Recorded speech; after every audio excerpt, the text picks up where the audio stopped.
مجھے ایک صاحب نے سوال پوچھا، کہنے لگے میلاد کس کو منانا چاہیے؟ میں نے کہا اس بیٹی کو منانا چاہیے میلاد جو زندہ ہوتی تھی تو دفن کر دیا جاتا تھا، پر میرے رسول نے فرمایا اب جو بیٹی پالے گا نا میں اس کا بازو پکڑ کے جنت میں ساتھ لے کے جاؤں گا۔ میں نے کہا میلاد اس ماں کو منانا چاہیے جس کا بیٹا گلے میں رسی ڈال کے ماں کو منڈی میں بیچ آتا تھا۔ میرے مصطفیٰ کریم نے فرمایا جنت 7 آسمان کے اوپر سدرۃ المنتہا کے پاس تھی، پر میں نے وہاں سے کھینچ کے لا کے ماں کے قدموں کے نیچے رکھ دی ہے۔ میلاد اس باپ کو منانا چاہیے جس کی اولاد ڈنڈوں سے مارتی تھی، پر رسول کریم علیہ السلام نے فرمایا سن لو سن لو سن لو، اب جس کا ابا راضی ہوگا اسی کا اللہ راضی ہوگا۔ میں نے کہا میلاد اس غریب کو منانا چاہیے جو بھینس کی طرح بکری کی طرح منڈی میں بکتا تھا، پر مصطفیٰ نے کالے رنگ والے حبشی غلام کو سینے سے لگا کے کہا غریبوں کو چھوٹا نہ سمجھنا، میں اللہ کا رسول جب جنت میں جاؤں گا تو آگے بھی غریب ہوں گے، پیچھے بھی غریب ہوں گے، دائیں بھی غریب ہوں گے، بائیں بھی غریب ہوں گے۔ فرمایا امیر ویٹنگ لسٹ میں ہوں گے، 500 سال بعد جنت میں جائیں گے، غریبوں کے لیے جنت کے دروازے 500 سال پہلے ہی کھلوا دوں گا۔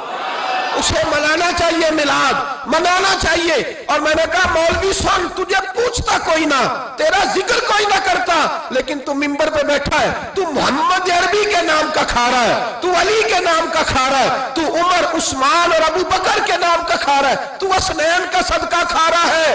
تجھے نہ تیری کبھی کسی نے برادری پوچھی، نہ کبھی تیرا کسی نے ایڈریس پوچھا، نہ کبھی کسی نے تیری سند پوچھی، لوگ تیرے نعرے لگاتے ہیں، لوگ تیرے ہاتھ چومتے ہیں، پھر مان جا کہ تجھے صبح بھی میلاد منانا ہے، شام بھی میلاد منانا ہے، اور تجھے یہ کہنا چاہیے خس خس جنہ قدر نہیں میرا ایتے صاحب نو وڈے آئیاں میں گلیاں دا روڑا کوڑا، ایتے محل چڑھایا سائیاں، تیرا کام تھا تیری آنکھیں بھیگی رہتی۔ اور اس بوڑھے کو بھی میلاد منانا چاہیے جس کے بارے میں میرے نبی پاک نے فرمایا سفید داڑھی والے کی جس نے عزت کی اس نے تو رب کی عزت کی، اس نے تو رب کی عزت کی میرے بھائی۔ اس مزدور کو بھی میلاد منانا چاہیے جس کے بارے میں نبی پاک نے فرمایا جو اپنے ہاتھوں پہ چھالے ڈال کے مزدوری کرتا ہے میں نے تو اسے رب کریم کا دوست بنا دیا ہے۔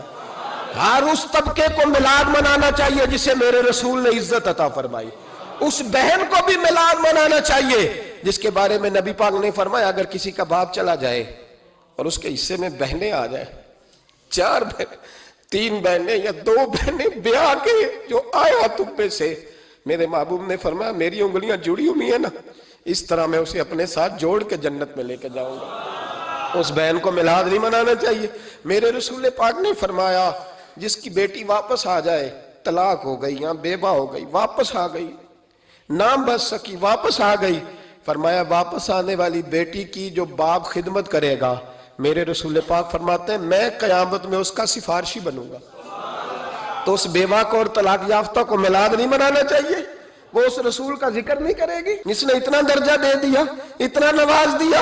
اور تجھے تو صبح و شام میلاد کرنا چاہیے تھا، تجھے تو صبح و شام درود کرنا چاہیے تھا، سلام کے گجرے بھیجنے چاہیے، یا رسول اللہ کہتے تیری زبان جو ہے وہ ہر وقت تر رہنی چاہیے تھی، تو بحث کر رہا ہے، تو اس پہ دلیلیں دے رہا ہے، تو اس پر باتیں کر رہا ہے۔ حضرت عمر سے پوچھنا، حضرت عمر سے، جناب اسامہ بن زید رضی اللہ تعالیٰ عنہ حضور کے غلام تھے، نبی پاک ان سے بڑا پیار کرتے تھے۔ ایک جنگ میں پیسے آئے تو حضرت عمر فاروق رضی اللہ تعالیٰ عنہ نے 25,000 دیا اپنے بیٹے کو، اور اسامہ بن زید کو 50,000 دینار دیے۔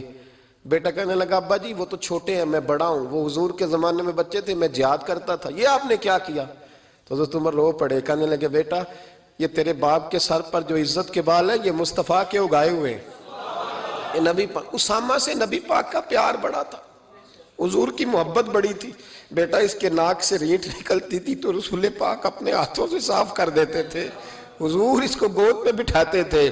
میں کیسے بھول جاؤں رسول پاک کے احسانات کیسے۔ حضرت عمر جا رہے تھے تو مکے کے رستے میں ایک تنا آیا، کھجور کا خشک تنا، حضرت عمر نے اس کو بازوؤں میں لے کے رونا شروع کر دیا۔ عمر کیا ہوا؟ کہنے لگے یہاں تو میں اونٹ چرایا کرتا تھا، یہاں، اور میرا باپ مجھے مارا کرتا تھا، دیکھو آج عمر نعرہ لگاتا ہے تو کیسر و کسرا کام، او بھائی اصلہ نال جے نیکی کریے، ہاں اصلہ نال جے،